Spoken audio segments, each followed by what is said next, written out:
perang ini akan menciptakan tatanan baru. Saya nggak tahu akan ada kubu mana begitu ya, karena ini masih kita tidak bisa memprediksi lebih jauh begitu. Tapi yang kemudian menjadi pertanyaan saya, apakah ini hanya terbatas perang antara Amerika Serikat, Israel melawan Iran dan juga sebaliknya, ataukah kemudian ini juga nanti akan mengarah ke konflik regional? Karena Iran kan juga menyerang beberapa negara lain ya, walaupun di sana ada depot BBM, kilang minyak, pangkalan militer Amerika Serikat. Kita lihat Bahrain, Oman dan beberapa negara lainnya. Anda melihat akan ada ke arah sana atau seperti apa?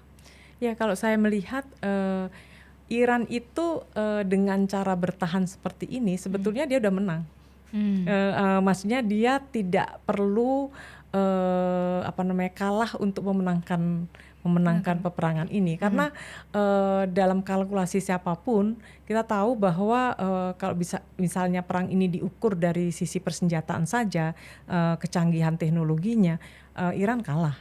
Tetapi ternyata di luar dugaan Iran sanggup bertahan, bahkan membalas dengan melancarkan serangan di tempat-tempat strategis kemarin. Kita tahu di beberapa pusat-pusat militer Amerika di beberapa negara itu juga diserang juga. Nah, jadi kalau menurut saya kalau misalkan Iran, kita sekarang gini aja, di Indonesia ketika kita ini kan keberpihakan kita tuh sering kepada yang lemah gitu ya. Kita tahu bahwa negara adidaya seperti Amerika tambah Israel, terus ini apalagi mereka duluan nyerang, terus kemudian Iran itu kan menciptakan simpati-simpati yang ini. Bahkan misalkan Paris, Perancis dan negara-negara lain kan menutup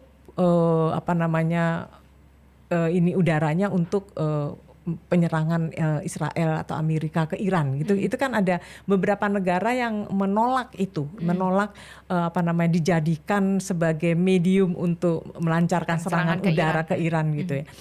Jadi mungkin secara perlahan ya, itu Iran pun secara sadar pasti mencoba untuk membangun solidaritas kawasan gitu ya. Bagaimana dia yang menjadi yang diserang tetapi mencoba bertahan, dan itu saya rasa untuk negara-negara lainnya juga sudah mulai terbangkitkan dengan salah satu yang kita lihat adalah bagaimana negara-negara itu menolak untuk membiarkan pesawat-pesawat tempur Israel dan Amerika melewati mereka.